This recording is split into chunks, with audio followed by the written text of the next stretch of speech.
मन में किटकिट, हाथ में पिट काम कर रहे हो, मन में कुछ और चल रहा है, इट्स नॉट अ स्वधर्म। अगर आप सोचो मैं करती तो सब कुछ हूं ना, कुछ नहीं करते हो, मत करो, इससे अच्छा घर में बैठो, कोई काम मत करो। हमने किया कराया वेस्ट कर दिया। So before starting, I would want to welcome you all on the day 11।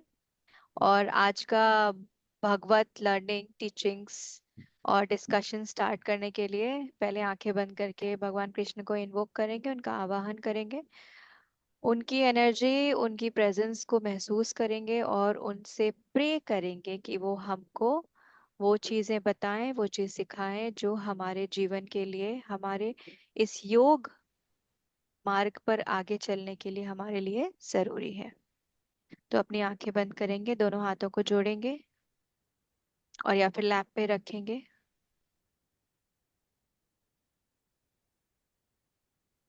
अपना ध्यान दोनों ब्रोज के बीचों बीच, जो स्थान है परम गुरुओं का, ईश्वर का और ब्रह्मांडीय ऊर्जाओं का, इस स्थान पे महसूस करें भगवान कृष्ण,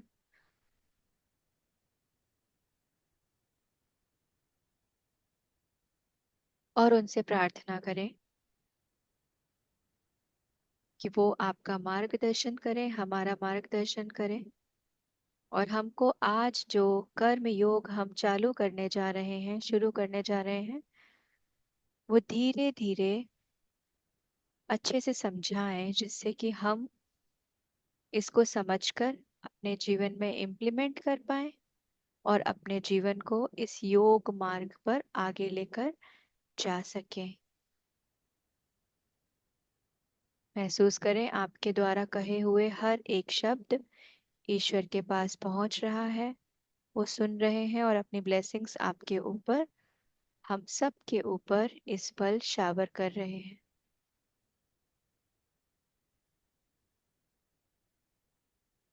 महसूस करें भगवान कृष्ण की उपस्थिति हम सब के बीचों बीच।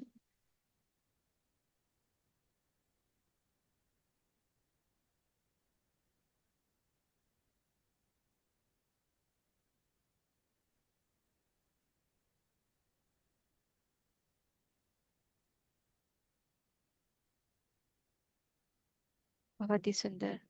धीरे से उनका आभार व्यक्त करते हुए, ईश्वर का आभार व्यक्त करते हुए, दोनों हाथों की हथेलियां आपस में रगड़ते हुए चेहरे पे लगाएंगे और धीरे से अपनी आंखें खोलेंगे।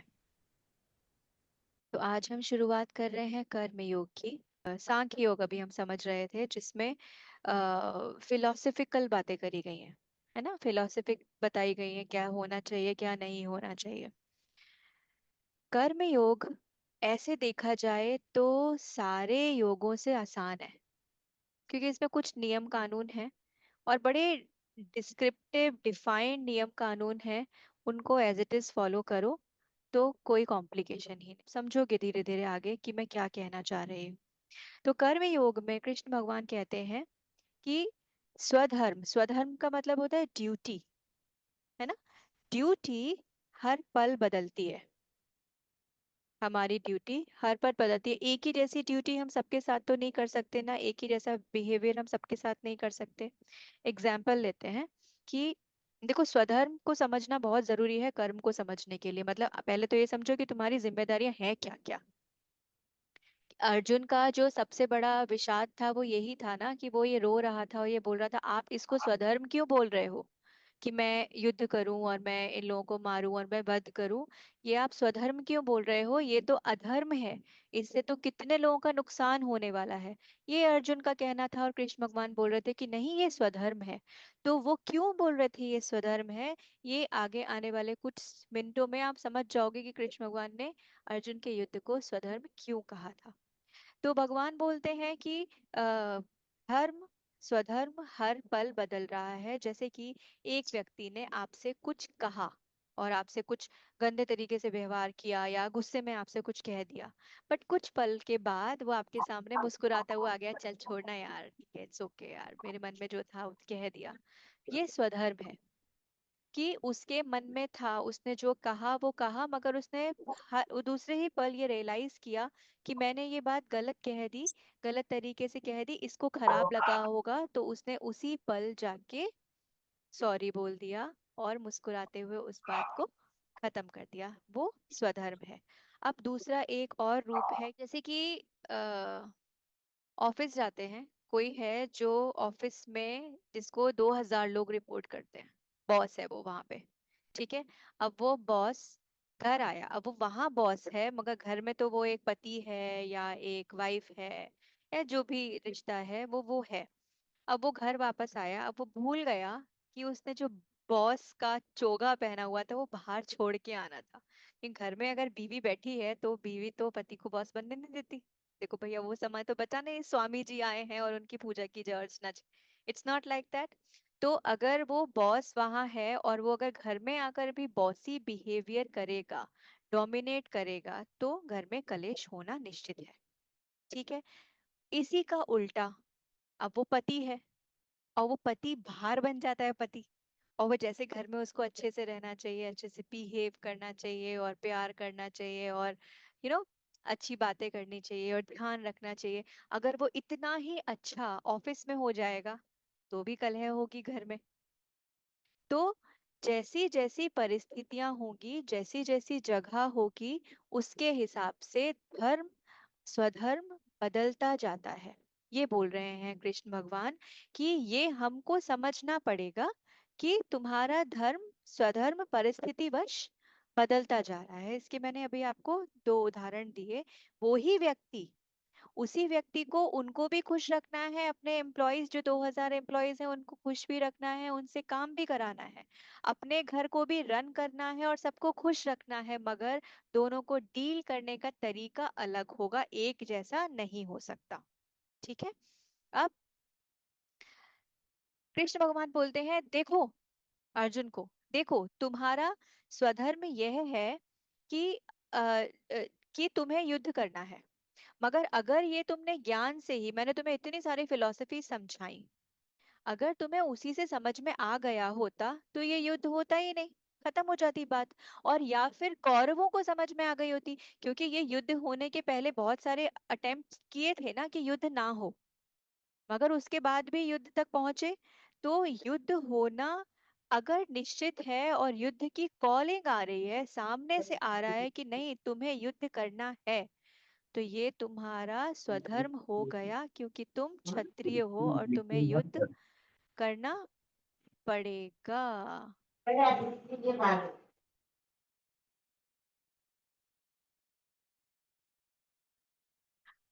फिर कृष्ण भगवान ने दो नियम बताए। अब यहाँ पे धीरे धीरे कुछ रूल्स समझाएंगे वो, जिससे कि इस योग को समझना, कर्म योग को समझना हमारे लिए आसान हो जाएगा।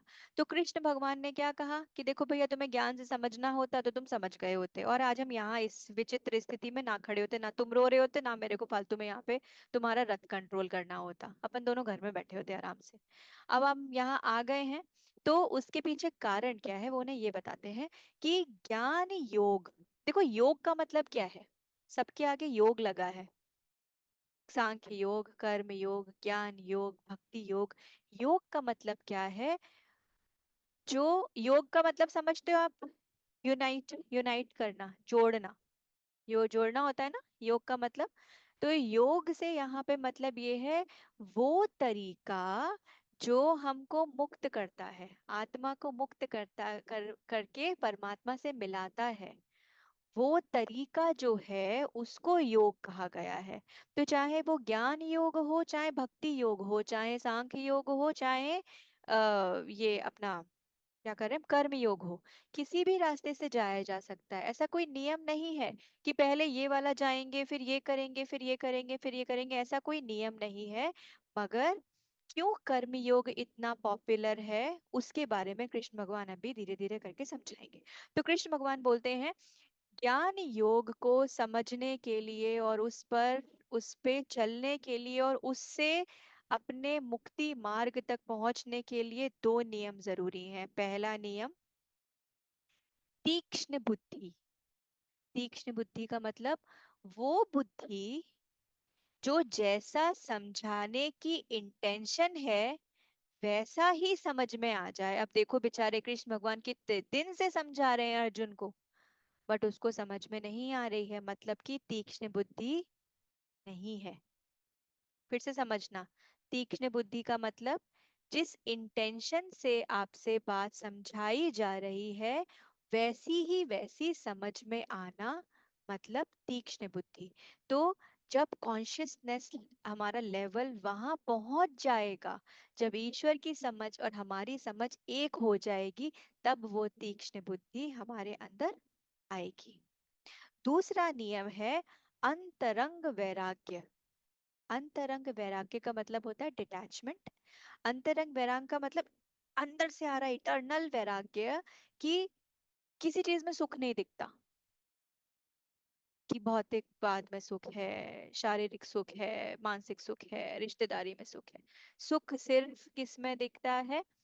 साधना, ध्यान, या तेरा मंगल, और इसमें कि सबका अच्छा हो रहा है, और अंदर जाकर तब साधना ध्यान करके जब उसको ये समझ में आ जाता है कि यार सुख तो सिर्फ यही है, तब आप उस रास्ते पे हैं कि आप ज्ञान से मुक्ति के मार्ग पर जा सकते हैं।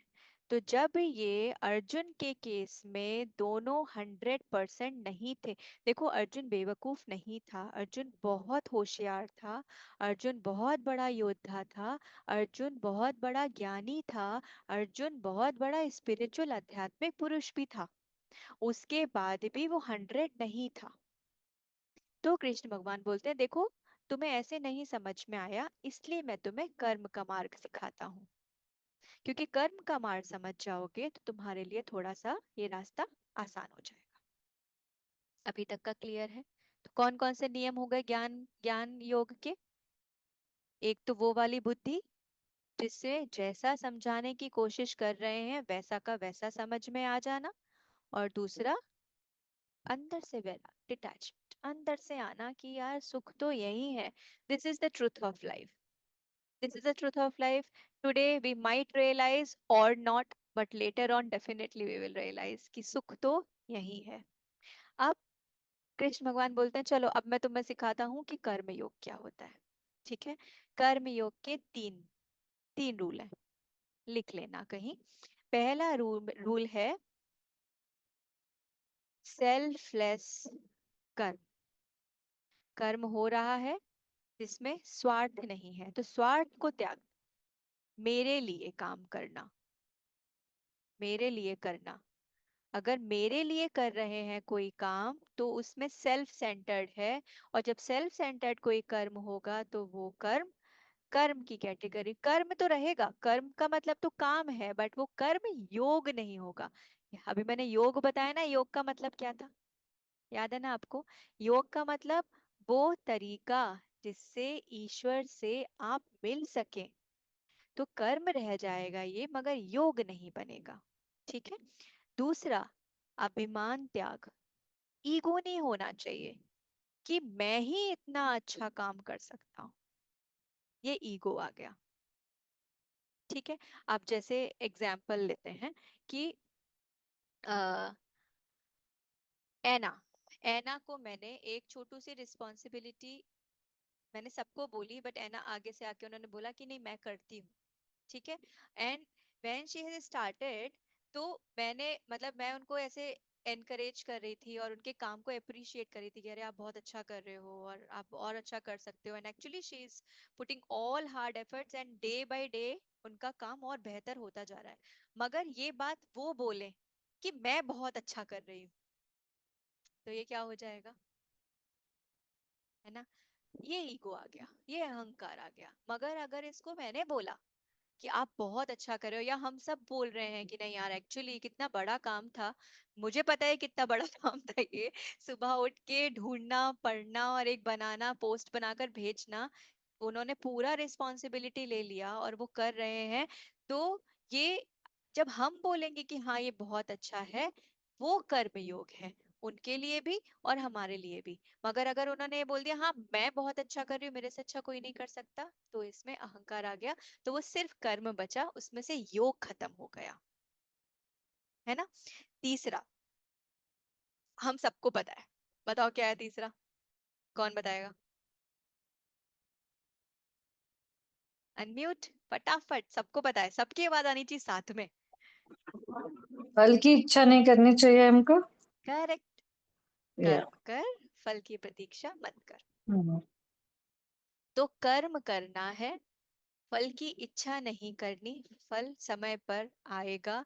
हम जितना सोचते हैं उससे कई गुना ज्यादा आएगा, क्योंकि हम अपनी वैल्यू जानते ही नहीं है। एक बड़ा अच्छा, मैं आपको अभी का अपना ही उदाहरण देती हूँ। मैं कोई काम कर रही थी और आई वॉज लाइक अरे यार इसको इतना करना चाहिए, इसकी ये वैल्यू होना चाहिए, मेरे दिमाग में कुछ कुछ कुछ कुछ कुछ कुछ चल रहा था। बट वो काम ना प्रोलॉन्ग हो रहा था, वो काम हो नहीं रहा था, अटका हुआ था अटका हुआ था अटका हुआ था। फिर मैं एक दिन साधना में बैठी और मैंने कहा क्या चल रहा है ये, मतलब ये हो ही नहीं रहा। तो मेरे अंदर से एक आवाज आई कि अभी तक तुम अपनी वैल्यू चाहती हो कि लोग जाने तुम्हारी वैल्यू, मेरी। हम्म? तुम्हारी वैल्यू इतनी है जो सामने वाली बोल रहा है, मगर अगर ये तुमने मुझ पे छोड़ दिया तो उन्हें मेरी वैल्यू नहीं पता। देन आई विल डिसाइड कि मेरी वैल्यू क्या है। मेरी वैल्यू मतलब ईश्वर की।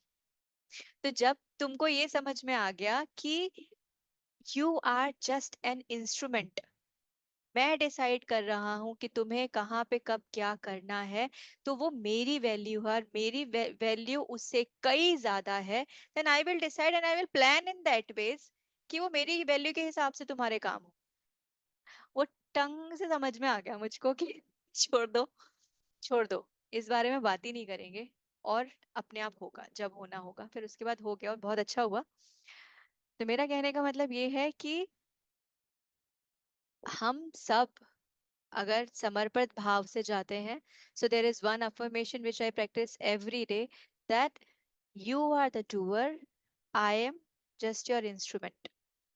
You are the doer, so when he is the doer, तो थकेगा कौन, वो। स्ट्रेस किसको होगा, उनको। चिंता किसको होगी, उनको। परेशानी किसको होगी, उनको। मैं तो मशीन हूँ, कोई मशीन घबराती है क्या, कोई मशीन परेशान होती है क्या। मशीन काम करती है, मतलब इंस्ट्रूमेंट काम करता है, मगर वो ये नहीं सोचता कि मैंने कुछ सही कर दिया, मैंने कुछ गलत कर दिया। अगर गलत कर देता है तो उसी से उसको रेक्टिफाई किया जाता है, बट उसका ईगो हर्ट नहीं होता, क्योंकि मशीन के पास ईगो नहीं होता। ठीक है। अब कोई भी, जो मैंने अभी आपको कौन कौन से नियम बताया, पहला नियम सेल्फलेस, सेल्फलेसली अगर हम कोई काम, हाँ, कर्म को कर्म हो रहा है, स्वार्थ उसमें से हट गया, स्वार्थ नहीं है, निस्वार्थ भाव से अगर कोई काम कर रहे हैं, तो वो कर्म कर्म योग है। दूस, दूसरा, अभिमान रहित, जिसमें अहंकार नहीं है, अभिमान नहीं है, तो वो कर्म योग है। और जिसमें फल की इच्छा नहीं है, तो वो कर्म योग है। कोई भी कर्म अगर इन तीनों से मुक्त हो जाता है तो वो कर्म योग बन जाता है, नहीं तो वो सिर्फ कर्म है। अभी हम योग को समझ पा रहे हैं, है ना। तो अब जहां भी योग शब्द इस्तेमाल होना, उसको समझना कि वो क्या कहना चाहते हैं। इट इज नॉट जस्ट कि सिर्फ लिख दिया है। ठीक है। अब देखो, अब कृष्ण भगवान अर्जुन को ये समझा रहे हैं कि वो, अर्जुन क्षत्रिय थे, मगर वो इतने चिकन हार्टेड हैं, इतने सॉफ्ट हार्टेड हैं कि वो ये नहीं कर पा रहे। ऐसे वो क्षत्रिय हैं, बट उनको बड़ी तकलीफ हो रही है। तो कृष्ण भगवान अब उनको फिर से फ्लैशबैक में लेके जाते हैं और कृष्ण भगवान को बताते हैं कि देखो, तुमने जाकर, तुमसे किसी ने बोला वहां पे जाकर उन लोगों के सामने जुआ खेलो और ये सब करो, तुमने खेला, तुमने हारा, तुमने 12 साल का वनवास लिया। 12 साल का वनवास था, फिर 1 साल का अज्ञातवास था। ठीक है, 13 ईयर्स का था। और उसमें उनको दुर्योधन ने क्या बोला था, इसमें से अगर तुम हमको मिल गए, मतलब हमने तुम्हें अगर ढूंढ लिया, तो ये फिर से होगा। मगर इन्होंने, पांडवों ने बड़े अच्छे से किया और वो लास्ट तक उनके पूरे 13 ईयर्स पूरे हो गए थे। कौरवों को पांडव नहीं मिले थे। तो उसके बाद जब 13 इयर्स के बाद वो वापस आए और इन्होंने कौरवों से मांगा कि अब हमारा अधिकार हमको दे दो, तो और दुर्योधन ने सीधा मना कर दिया और उन्होंने बोला कि ये तो युद्ध के बाद ही मिलेगा। ठीक है। अभी यहाँ पे इन्होंने एफर्ट्स भी डाले, अपने कर्म भी किए, सारे नियम कानून को फॉलो भी किया, उसके बाद भी इनको युद्ध का कॉलिंग आया, युद्ध का बुलावा इनको आया। इन्होंने उसके बाद ये बोला, अच्छा चलो ठीक है, पूरा राजकाज मत दो, 5 गांव दे दो। तो दुर्योधन ने बोला, एक सुई तक नहीं दूंगा, मैं तो युद्ध ही करूंगा। ठीक है। तो अब एक क्षत्रिय है, उसको बार बार आगे से बोला जा रहा है युद्ध युद्ध युद्ध करना है, युद्ध करना है। क्षत्रिय डिनाई नहीं कर सकता, उसका काम ही यही है कि जो युद्ध आगे से आ रहा है उस युद्ध को जीतना। तो अर्जुन का धर्म जो अपने क्षत्रिय होने के नाते भी जो है, उसके साथ भी इनको ये युद्ध करना तो था ही। बट ये इसको मना कर रहे हैं। तो कृष्ण भगवान उनको समझा रहे हैं कि देखो, ऐसे मत समझो तो ऐसे समझो, वैसे भी तुम क्षत्रिय हो, तुम्हें युद्ध तो करना है, युद्ध तो वो बुला रहे हैं, वो कॉल कर रहे हैं तुमको, तुमने थोड़ी ना बोला, तुम्हें तो जो भी बेस्ट पॉसिबल, तुमने तो ये भी बोल दिया मत दो राजकाज, 5 गांव दे दो। वो किस, तुमने 13 साल बाहर भी गवा के आ गए, तुम उसके बाद वो जब देने नहीं तैयार हैं, युद्ध करना चाह रहे हैं, कि मतलब कि युद्ध करने की जरूरत है। सेम अंदर, अंदर जो हमारे युद्ध चलता है, अंदर जो हमारी चीजें चलती हैं, ज्ञान हमने भगवत गीता पढ़ ली, शिव पुराण पढ़ लिया, महाभारत पढ़ ली, रामायण पढ़ ली, और सारे उपनिषद पढ़ लिए, सारे वेदांता रट लिए, मगर इम्प्लीमेंट कुछ नहीं किया लाइफ में। तो घिसने की, रगड़ने की जरूरत होती है। इसीलिए साधना का उपयोग है ना। नहीं तो किताबें पढ़ के ही हर कोई बन जाता ना, और हर कोई मोक्ष प्राप्त कर लेता। मगर क्या ऐसी, ऐसा भी पॉसिबल है कि ज्ञान करके आप नियमों का पालन करो और आप मुक्ति को प्राप्त करो? मगर जो घिसना, रगड़ना, युद्ध करना, अपने अंदर उन सब परिस्थितियों को बदलना, उसमें साधना का इम्पोर्टेंट रोल है। तो युद्ध तो करना पड़ेगा, ये समझाना चाह रहे हैं कृष्ण भगवान यहाँ पे अर्जुन को। वो ये भी बोल रहे हैं कि देखो, ज्ञान योग थोड़ा कठिन है, कर्म योग आसान है। इसमें करना क्या है? इंट्रोस्पेक्ट करो, नियम तो बता दिए, 3 नियम जो अभी अपन ने डिस्कस किए, 3 नियम। कर्म हो रहा है, निस्वार्थ रूप से कर्म करो, अभिमान रहित कर्म करो, फल की इच्छा मत करो। तुम 3 नियम फॉलो करो, इंट्रोस्पेक्ट करो, एनालाइज करो, इंट्रोस्पेक्ट करो, एनालाइज करो, इंट्रोस्पेक्ट करो, एनालाइज करो, करते जाओ करते जाओ करते जाओ, हर परिस्थिति को एनालाइज करते जाओ, तुम धीरे धीरे करके समझ जाओगे। बस इतना ही है। फिर अभी तक कृष्ण भगवान ने ये बताया कि स्वधर्म क्या है, उन्होंने एक्सप्लेन करा कि स्वधर्म है क्या, जो अभी तक हमने समझा कि कैसे ड्यूटीफुल रहना है, और कैसे कर्म को चूज करना है, और कैसे उसको एग्जीक्यूट करना है। अब वो ये बता रहे हैं, अर्जुन को समझा रहे हैं कि अगर तुम नहीं करोगे तो तुम्हें क्या नुकसान होगा। ठीक है। तो आपने सुना होगा, 4 वर्णों में बांटा गया है ह्यूमंस को, ब्राह्मण, क्षत्रिय, वैश्य और शूद्र। सुना होगा, है ना? ब्राह्मण, क्षत्रिय, वैश्य और शूद्र। अब कृष्ण भगवान आगे जाकर वो मैं एक्सप्लेन करूंगी। कृष्ण भगवान ये बोलते हैं, ये ब्राह्मण, क्षत्रिय, वैश्य और शूद्र बाहर नहीं है, हमारे यहाँ इसको बाहर बना दिया गया है कि मैं ब्राह्मण हूँ, मैं बड़ी जाति का हूँ, मैं क्षत्रिय हूँ, मैं शूद्र हूँ। इनको एक्चुअली ट्रेट्स के हिसाब से, उनके कैरेक्टरिस्टिक्स के हिसाब से, उनके कर्मों के हिसाब से, उनकी कैपेबिलिटीज के हिसाब से कैटेगराइज किया गया। मगर ये कृष्ण भगवान बोल रहे हैं, ये सब हमारे अंदर है, हर एक इंडिविजुअल के अंदर है। तो कृष्ण भगवान ये बोलते हैं, ब्राह्मण का ज्ञान, ब्राह्मण का धर्म, स्वधर्म क्या होता है? ज्ञान बांटना। जो ज्ञान उसने अर्जित किया अपनी साधना, तपस्या, किताबों से, वो ज्ञान दूसरों में बांटना ब्राह्मण का कर्म है। मगर कर्म में 3 रूल अप्लाई होंगे फिर से। 3 रूल: निस्वार्थ होना चाहिए, अभिमान नहीं होना चाहिए, और इसमें फल की इच्छा नहीं होनी चाहिए। जब ये तीनों नियम का पालन करते हुए ब्राह्मण अपने कर्म को, अपने ज्ञान को लोगों को बांटेगा, तो वो ब्राह्मण है। ठीक। दूसरा है क्षत्रिय। क्षत्रिय का गुण क्या होता है? आगे से आए हुए युद्ध को जीतना। अब यहाँ पे भी तीनों रूल लगेंगे कर्म के। तो सब जगह पे वो नियम लगाते जाओ। अभी ये ये तीनों नियम ना आप लोग रट लेना। और जो भी चीज करो, जहां पे भी डायलेमा की स्टेट में हो, जहां पे भी सोचो कि सही है कि गलत है, अपने अंदर होता है ना बहुत बार कि ये करूं कि नहीं करूं, ऐसा कदम उठाऊं कि नहीं उठाऊं, उसमें ये तीन फॉर्मूला लगाना और समझना। अगर तीन फॉर्मूला आप लगा लिया और इन सबसे मुक्त हो, तो कर्म योग के रास्ते पे चल रहे हो। अगर मुक्त नहीं हो, फंसे हुए हो, तो सिर्फ वो कर्म है, योग नहीं है। ठीक है। फिर तीसरा है वैश्य। वैश्य का काम क्या होता है? ट्रेडिंग, व्यापार। व्यापार, पहले तो सिर्फ एग्रीकल्चर व्यापार ही हुआ करते थे, पहले ट्रेडिंग बहुत ज्यादा होती नहीं थी, अभी तो बहुत ज्यादा होती है। तो ये वैश्य की कैटेगरी में आता है। और शूद्र कौन होते हैं? जो सेवा करते हैं, छोटे काम करते हैं और लोगों की सेवा करते हैं। ऐसे हमारे वर्णों को विभाजित किया है, मगर कृष्ण भगवान क्या समझाएंगे वो भी थोड़ी देर बाद समझाएंगे, अभी वो बैकग्राउंड बना रहे हैं। समझ में आया इतना यहाँ तक? कर्म समझ में आया, कर्म योग समझ में आया, ज्ञान योग समझ में आया, ये सबसे ज्यादा इंपॉर्टेंट नियम है आज के। ठीक है। अब कृष्ण भगवान ने क्या बोल रहे हैं? वो बोल रहे हैं कि मेरे भाई, मेरे दोस्त, मेरे बंधु, मेरे बच्चे, जो भी हो, वो ये कह रहे हैं कि अगर तुम ये नहीं करोगे, युद्ध नहीं करोगे, तो तुम्हें क्या क्या नुकसान होने वाले हैं। उसमें पहला नुकसान वो कहते हैं कि अगर स्वधर्म खो दोगे, नहीं करोगे, तो डेफिनेटली पाप के रास्ते पे चले जाओगे। अगर सही काम नहीं करोगे तो गलत रास्ते पे चले जाओगे, पहली गलती तुमसे हो सकती है। एग्जाम्पल, एक व्यक्ति अपनी वाइफ से अलग हो गया, अलग हो गया, छोड़ दिया, छूट गया, तो वो किसी और के पास जाएगा ना, वो गलत है अगर वो किसी और के पास जाता है तो। मगर वो अगर अपने ही घर में है तो वो स्वधर्म है। ठीक है। मगर ये कब परिस्थिति आई? जब वो यहाँ से छूटा। तो अगर सही काम नहीं किया तो डेफिनेटली तुम्हारे हाथ से गलत काम होने की संभावना ज्यादा है।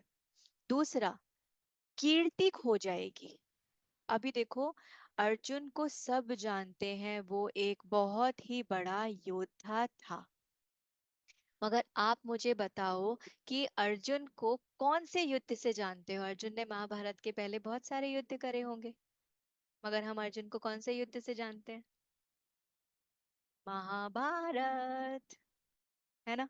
महाभारत से जानते हैं। तो कृष्ण भगवान, वो भगवान है, उन्हें पता है, उन्हें पता है कि अगर जो इतना बड़ा युद्ध आगे जाकर स्थापित होने वाला है, इसमें से अगर ये भाग गया तो इसको लोग अलग अलग नाम से बोलेंगे कि युद्ध को छोड़ के भाग गया, रण छोड़ था, भगौड़ा था, और जो भी अपनी रिस्पॉन्सिबिलिटीज को छोड़ दिया। क्योंकि मुझे पता है ये आगे जाकर इस युद्ध के नाम से जाना जाएगा, तो अकीर्ति होगी। ये बोला कृष्ण भगवान ने कि तुम्हारी अकीर्ति होगी अगर तुमने छोड़ दिया, क्योंकि ये फ्यूचर का पराक्रमी होने वाला है। और ऐसा ही हुआ, आज हम सब सालों सालों से अर्जुन को जानते हैं, मगर महाभारत के युद्ध के कारण, है ना?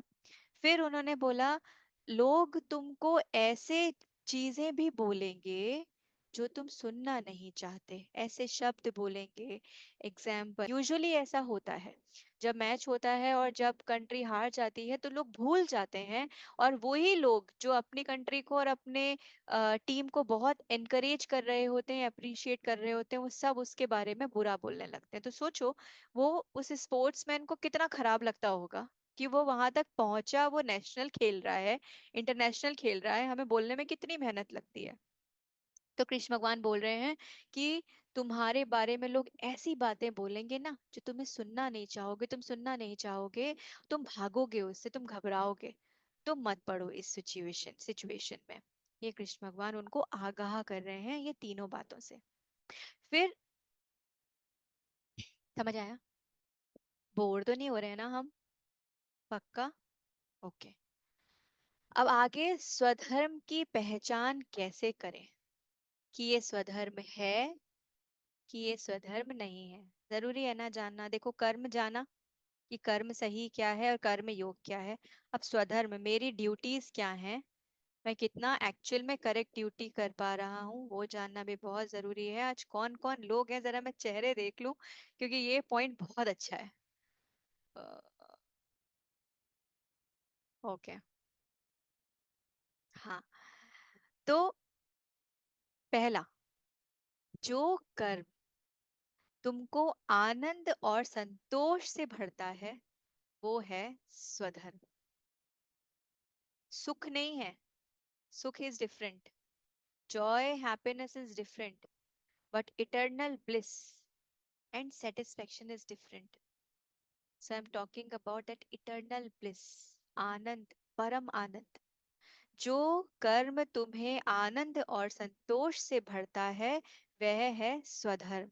मम्मियां हैं यहाँ पे बहुत सारी। I just give you an example. छोटे बच्चों को खाना खिलाने में घंटों लग जाते हैं, एक एक रोटी का बाइट लेके घूम रहे हैं पीछे पीछे, खा ले बेटा, खा ले बेटा, खा ले बेटा। उसमें कभी डांटना, कभी गुस्सा होना, कभी मनाना, और ना जाने कितने सारे चीजें आती हैं।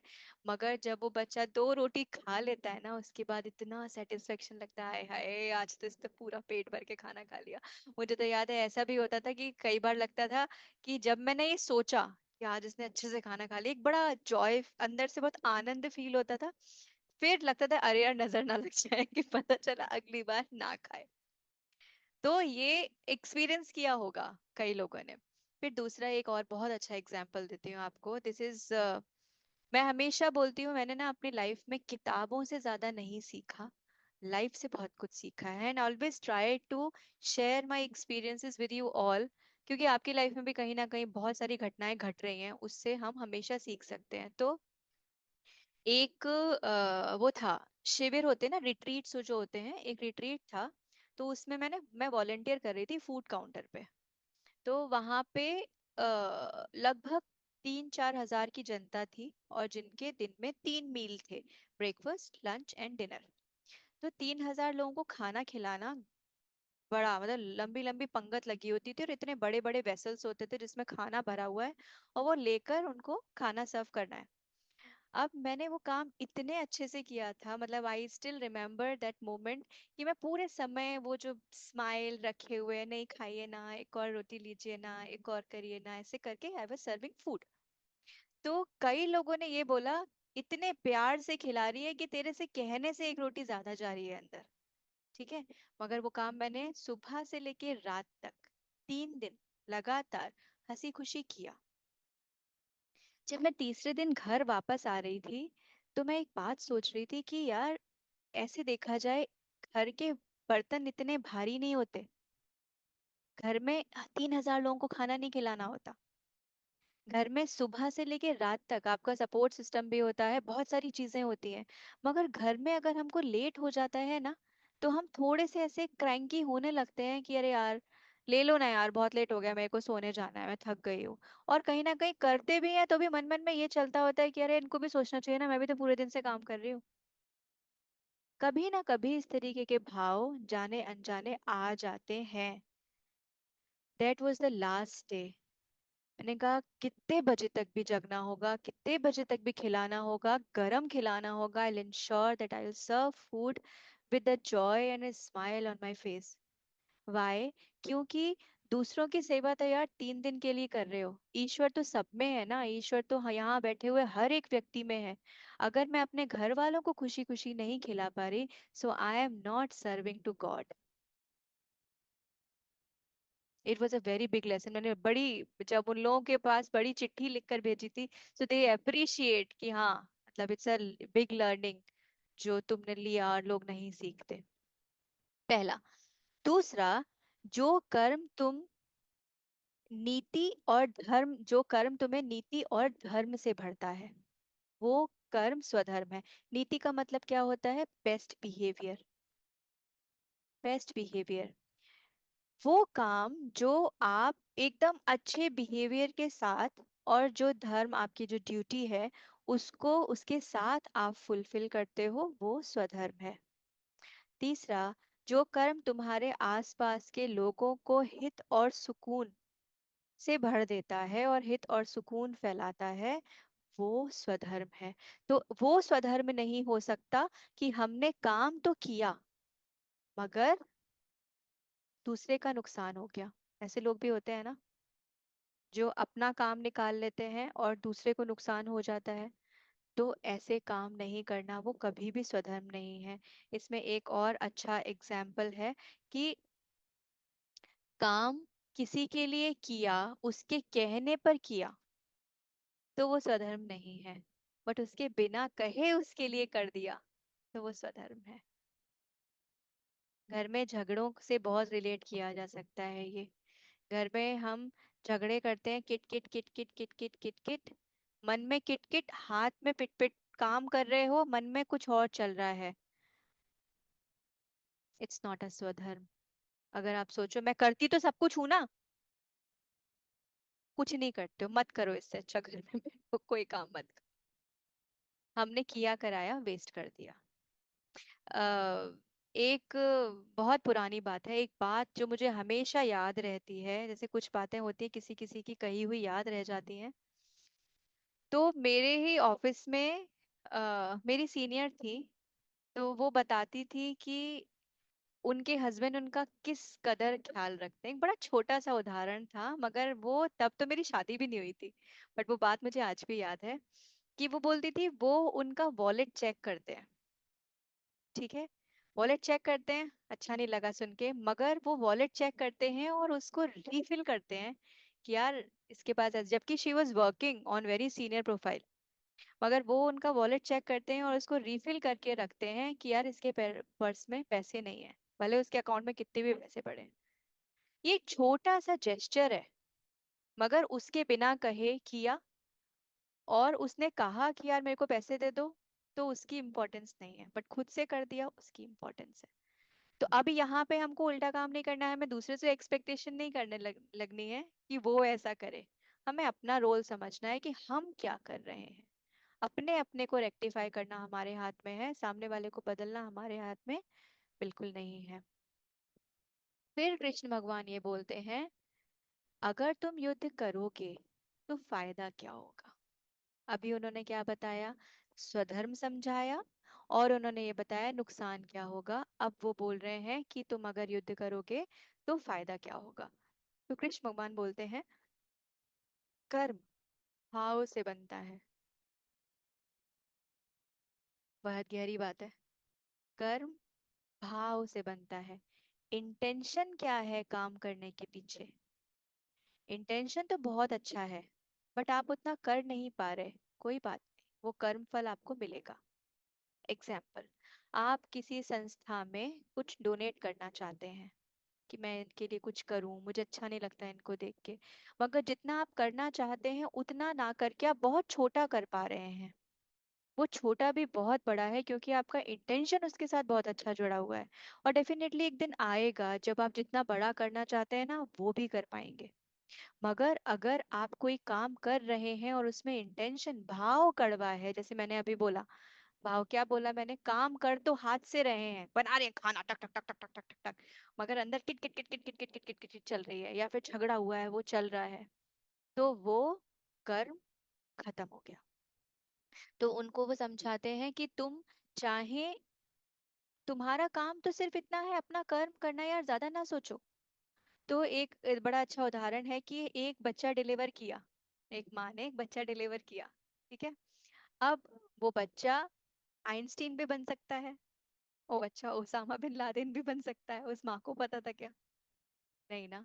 उस माँ का क्या काम था? उस माँ का सिर्फ ये काम था बच्चे को सही संस्कार देना, नीति सिखाना, सही बिहेवियर सिखाना, जो शिक्षा देनी चाहिए वो सिखाना, ये उसका काम था। एक कहानी सुनाती थी मेरी मम्मी, मैं अपनी बेटी को भी सुनाई है मैंने कहानी बहुत बार, कि एक बच्चा था और वो क्या, स्कूल गया और स्कूल से वापस आया तो एक इरेजर लेकर आया किसी और की, ठीक है। उसकी माँ ने देखा, और उसकी माँ ने उसको देखा और उसके बैग में फिर से डाल दिया, कुछ नहीं बोला।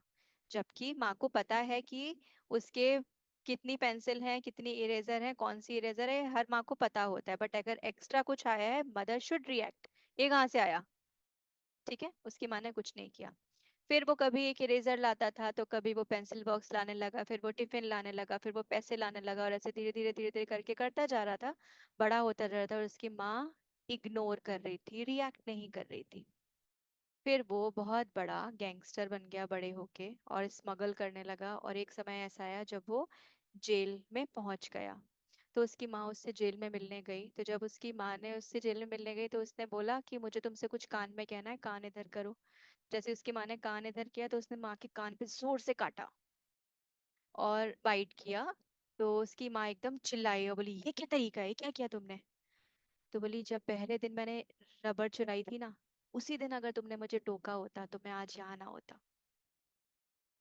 भले माँ की वो ममता थी, माँ का मोह था कि ठीक है कोई बात नहीं ना यार, कोई बात नहीं, उसकी खराब चीजों को दबा रही थी। भले उसका भाव कैसा भी था, अपने को पता नहीं, मगर उससे रिजल्ट क्या आया, आउटपुट क्या आया? वो बच्चा स्पॉइल हो गया ना। और वो बच्चा भी आज जान पा रहा है कि वो स्पॉइल क्यों हुआ। तो इस हमारा कर्म कितना बचा? हमारा कर्म बच्चे को लाए, और उसको लाने के बाद उसको सही संस्कार, उसको बिहेवियर, और जो हमको टीचिंग्स देने की जरूरत है उतना, उसके बाद की जिम्मेदारी हमारी नहीं है। हम सिर्फ सिखा समझा सकते हैं, मगर वो जो कर्म करेगा वो उसका बैगेज है। अगर वो उसामा बिन लादेन बन गया, तो वो उसका पुराना कर्मा, उसका पुराना बैगेज था। इसमें माँ जिम्मेदार नहीं है। तो माँ खुद को उससे दूर ही रखे तो अच्छा है। उसने सिखाना था, समझाना था, वो कर चुकी है। नाउ कृष्ण भगवान बोलते हैं, अर्जुन को कहते हैं, उठ के खड़ा हो और युद्ध कर, अब तेरा युद्ध करने का टाइम आ गया, बहुत सी समझ लिया। तो वो ये भी समझाते हैं कि ये जो तुम सब उलझ रहे हो इन सब चीजों में, और इतना सारा सोच रहे हो, वो कहीं ना कहीं तुम्हारा मोह है, जो इस माँ का था जो गलत चीजों को रोक रही थी ना। तो बोल रहे हैं ये सब तुम्हारा मोह है, जिसके कारण तुम नहीं कर पा रहे हो।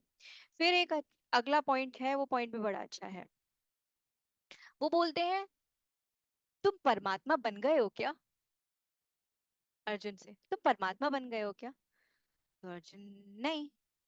तो जब परमात्मा नहीं बने हो, तो जो तुम्हारा गुरु तुम्हें बोलेगा वो तुमको फॉलो करना पड़ेगा। समझ रहे हो बात को? हम उस रास्ते पे चले हैं, हम पहुंच तो नहीं गए ना। तो पहुंच नहीं गए ना, तो दिमाग नहीं लगाना है। ईश्वर ने जिसको आपके रास्ते में गुरु, सदगुरु बनाकर भेजा है, उसकी बात मानो, और अब उसकी मदद लेकर इस रास्ते पे आगे चलो। आपको अगर पुराना याद हो, तो मैंने एक बात और बोली थी कि अर्जुन बड़ी दुविधा में था कि देखो ये तो छूटता जा रहा है, मेरा अहंकार छूट रहा है, मेरे अंदर के संस्कार छूट रहे हैं, मेरी खराब आदतें छूट रही हैं, मगर कुछ मिल नहीं रहा। मत तो बड़ी बेचैनी होती है, बहुत बेचैनी होती है, बहुत घबराहट होती है, यार ये हो क्या रहा है, मिल नहीं रहा कुछ। क्यों नहीं मिल रहा? गुरु का हाथ नहीं पकड़ा है। बैठा है वो सामने साक्षात, मगर उसका हाथ नहीं पकड़ा, उसकी बात नहीं मान रहे हैं, अपना दिमाग लगा रहे हैं। कभी इसको सुन लिया, कभी इसको सुन लिया, कभी इसको मान लिया, कभी इसको मान लिया, कभी ये फॉलो कर लिया, कभी वो फॉलो कर लिया। तो कभी नहीं पहुंचोगे उस डायरेक्शन में जहां वो आपको लेकर जाना चाहते हैं। तो जिसने गुरु का हाथ थामा हुआ है समर्पण के साथ, उसके मन में ये दुविधा कभी आएगी ही नहीं, क्योंकि गुरु को पता है कि इस रास्ते पर चलते चलते चलते चलते इसको वो हासिल होने ही वाला है, जो मैं चाहता हूँ कि इसे हासिल हो, और ये चाहता है कि इसे हासिल हो, वो किसे पता है? गुरु को पता है। और जब आपका गुरु से रिश्ता बन जाता है, तो आपको ये पता होता है, यार मेरे गुरु को ये बात पता है, ये मुझे भटकने नहीं देंगे। आपका उन पे इतना विश्वास है कि ये मुझे भटकने नहीं देंगे, मैं कितना भी जाऊंगा, खराब परिस्थिति में होऊंगा ना, गिरने वाला होऊंगा ना, ये मेरे को संभाल लेंगे यार। तो डर कहीं बचेगा ही नहीं, और कभी भटकाव और ये डाउट अंदर से नहीं आएगा कि यार ये मेरे साथ क्या हो रहा है, मुझसे क्यों छूटा। समझ रहे हो?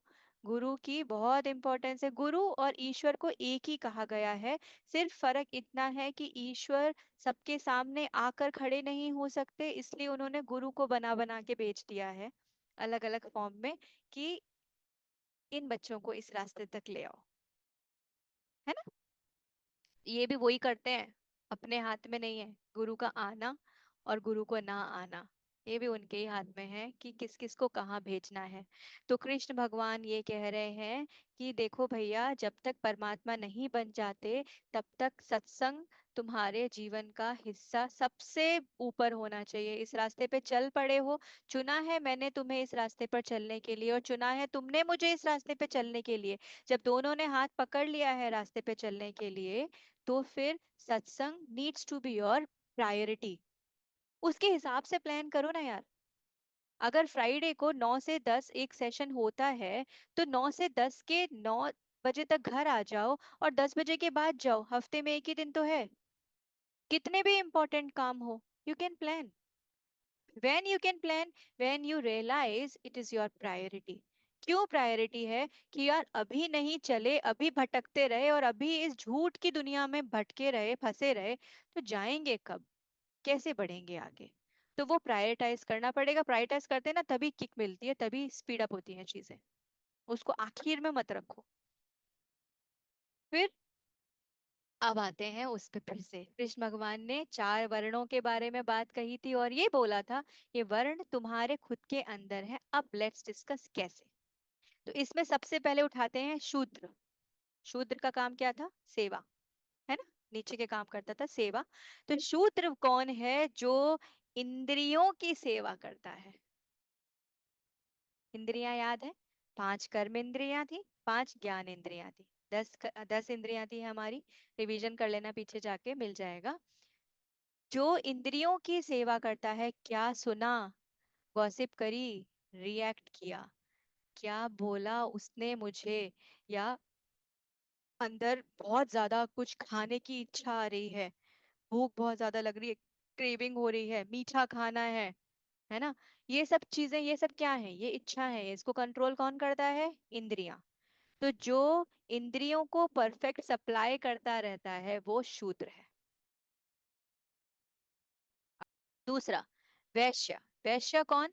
वैश्य मतलब जो नया बीज डालता है संस्कारों का। देखो, जैसा बीज डालोगे वैसे ही तो पेड़ लगेगा आगे। वैश्य का काम क्या है? जो बीज नया होता है, अच्छी चीजें सुनना, अच्छी चीजें पढ़ना, अच्छे सत्संग करना, अच्छे लोगों से मिलना, इस चीज का ध्यान रखना कि क्या सही है, कौन से मेरे कर्म के कौन से खाते में जा रहा है, इसकी समझ रखना, वो है वैश्य। तीसरा है क्षत्रिय। जिसको पता चल गया कि कौन सा बीज डल गया है, उसकी रक्षा करना। और अगर उसके अगेंस्ट कोई चीज हो रही है, उसके विरोध में खड़े होना, उससे लड़ना। तुम बहुत अच्छे हो, सच बोलते हो, अच्छा काम करते हो, ऑनेस्ट हो, मगर ऐसे समाज में चले गए, ऐसे ऑफिस में चले गए जहाँ पे ब्राइब किया जाता है और गलत काम किए जाते हैं, इट कैन बी एनीथिंग, तो तुम्हारे हाथ से वो गलत चीजें होंगी। तो वहां पे ये जो क्षत्रिय है, वो तुम्हें वो करने से रोकेगा कि नहीं यार, this is not ethical, this is not correct karma, we should not do this. तो ये तुम्हारे एग्जीक्यूशन को प्रोटेक्ट करता है और रक्षा करता है हमारे अच्छे संस्कारों की। उसके बाद आता है ब्राह्मण। जो वहां पे ब्राह्मण सबसे पहले था, ब्राह्मण मतलब जो क्षत्रिय अपने संस्कारों की, अपने ज्ञान की रक्षा करते करते अंदर चला गया, उसने पा लिया ब्रह्म को, तो वो बन गया ब्राह्मण। तो ब्रह्म अंदर से आया था, बाहर से ब्रह्म नहीं गया अंदर। ब्रह्म अंदर से आया, ब्रह्म विद्या अंदर से आती है, ज्ञान अंदर से आता है। तो जब क्षत्रिय ने ब्रह्म को पा लिया, तब वो बन गया ब्रह्म। ये चारों आश्रम हैं जो हमारे यहाँ बताए गए हैं। और ये चारों आश्रम हमारे खुद के अंदर होते हैं। अब हम ये समझ सकते हैं कि हम सब ब्राह्मण के मार्ग पर हैं, हम सब ब्राह्मण बनना चाहते हैं। तो ब्राह्मण बनने के लिए अपने कर्म इंद्रियों, ज्ञान इंद्रियों पे कंट्रोल, उनकी उनका रख रखाव इज नॉट आवर रिस्पॉन्सिबिलिटी। फिर हमको ये समझना है कि कौन से संस्कार डाल रहे हैं अपने अंदर। संस्कार डाल तो दिए, उसके बाद उनका ध्यान रखना, और जो भी चीजें भौतिकवाद से आ रही हैं जो उसके अगेंस्ट आपको लेकर जाना चाहती हैं, उनके हिसाब से आप रोक देना खुद को। अपना ध्यान रखना, अपने संस्कारों का ध्यान रखना। उसके बाद धीरे धीरे धीरे धीरे इंट्रोस्पेक्ट करना, अंदर जाना और ब्रह्म को हासिल करना। ये है हमारा मार्ग। तो ये समझाया कृष्ण भगवान, ये समझा रहे हैं कृष्ण भगवान। कर्मयोग देखो, कर्मयोग इतना कॉम्प्लिकेटेड नहीं है ना, अभी तक तो बड़ा आसान है ना, अगर ऐसे समझे तो।